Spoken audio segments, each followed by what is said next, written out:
दोस्तों सहारा इंडिया के जितने भी निवेशक हैं सभी निवेशकों के लिए बहुत ही बड़ी अपडेट निकल कर सामने आ रही है। और मैं बता देना चाहता हूं सहारा इंडिया के जितने भी निवेशक हैं उन लोगों का पैसा जितना भी सहारा इंडिया में फंसा था वो पैसा अब बहुत ही जल्द उनके खातों में ट्रांसफर किया जाएगा। क्योंकि मैं बता देना चाहता हूं जितने भी सहारा इंडिया के हमारे जो छोटे छोटे निवेशक थे उन लोगों का जो भी पैसा था सहारा इंडिया में फंसा हुआ था वो पैसा जब धीरे धीरे करके उनके खातों में ट्रांसफर किया गया, वहीं अब बात आ गई है सुप्रीम कोर्ट की तरफ से बहुत ही बड़ा अपडेट और बहुत ही बड़ा ऐलान किया गया जिसमें कहा गया है कि सहारा इंडिया के जितने भी निवेशक है जो छोटे अमाउंट निवेश किए थे सबसे पहले उनका राशि दिया जाएगा। लेकिन अब वही कहा गया है कि जितने लोगों का 50,000 तक का राशि सहारा इंडिया में फंसा हुआ उन लोगों का भी राशि अब उनके अकाउंट में ट्रांसफर किया जाएगा।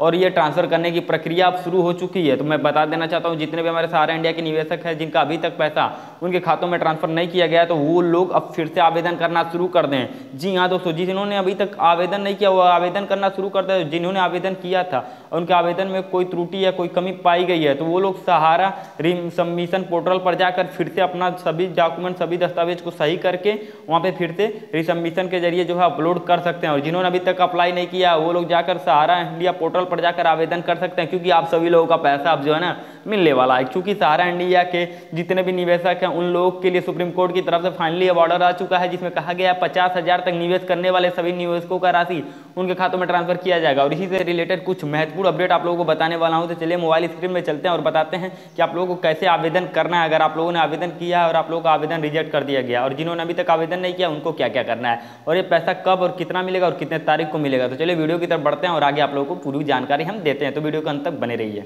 50,000 तक सहारा रिफंड का पैसा जो है मिलने जा रहा है। उससे पहले मैं बता देना चाहता हूं कि सहारा रिफंड के लिए निवेशकों को सहारा रिफंड पोर्टल पर जाकर अपना पंजीकरण की प्रक्रिया पूरी कर लेनी होगी। अभी तक आप अपने सहारा रिफंड के पंजीकरण की प्रक्रिया पूरी नहीं किए हैं तो आप सभी को बैंक खाते में पैसे नहीं आएंगे। इसीलिए सबसे पहले आपको अपना रिफंड के लिए क्लेम करना होगा। आपको आधार नंबर मोबाइल नंबर के अंतिम 4 डिजिट जो है आप लोगों को डालना होगा, उस पर डाल कर वेरीफाई करना होगा। इसके बाद उन्हें प्रमाण पहचान पत्र जैसे दस्तावेज अपलोड करना होगा। सत्यापन के बाद लगभग 45 दिन के भीतर राशि सीधे बैंक खातों में रिफंड किया जाएगा। यदि निवेशक के आवेदन में किसी भी प्रकार की कोई त्रुटि हुई हो तो उनको सुधार करने का पुनः सबमिट करने का ऑप्शन दिया जाता है ताकि उपभोक्ताओं को सही तरीके से बैंक खाते में पैसा आ सके और पूरा ऑनलाइन डिजिटल रूप से किया जा रहा है। अब मैं बता देना चाहता हूं कि 50,000 तक की राशि किनको किनको मिलने वाली है, कौन से ऐसे सहारा निवेशक है जिनको 50,000 की राशि मिलेगी और उनको क्या करना होगा।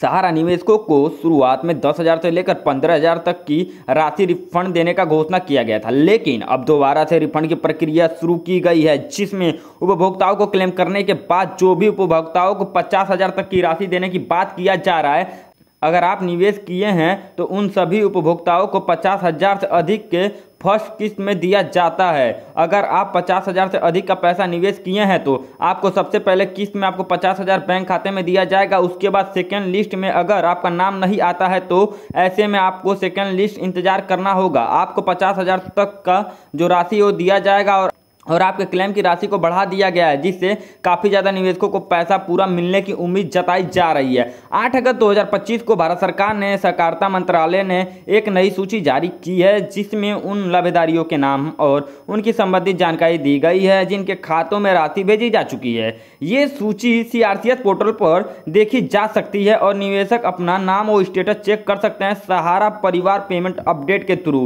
लिस्ट में निवेशकों के नाम के साथ साथ जमा की गई राशि और भुगतान की तिथि भी शामिल है। यदि आपका नाम इस सूची में है लेकिन पैसा खाते में नहीं आया है तो आपको हेल्पलाइन नंबर पर जो है संपर्क करना चाहिए और सहारा का ऑफिशियल वेबसाइट जो है उस पर आप लोगों को टाइम टू टाइम विजिट करना होगा ताकि आप लोग लिस्ट देख सकते हैं। लिस्ट देखने के बाद आप लोग ये पता लगा सकते हैं आपका नाम आया है या नहीं आया। अगर नाम नहीं आया तो क्या करना होगा उसके लिए मैं अगले वीडियो में बताऊंगा। अगर ऐसा कुछ हो रहा है आपके साथ तो आप लोग कमेंट करके जरूर हमें बताइएगा।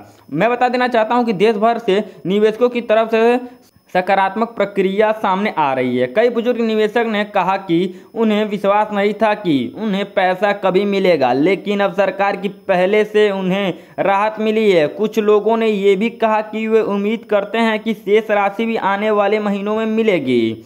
सरकार ने स्पष्ट किया है कि ये केवल पहला चरण है। यदि ये योजना सफल रही और सही तरीके से भुगतान होता है तो 20,000 से अधिक की राशि के लिए भी प्रक्रिया शुरू की जाएगी। इसके लिए संबंधित दस्तावेज और सत्यापन की प्रक्रिया और भी मजबूत की जाएगी ताकि धोखाधड़ी से बचा जा सके।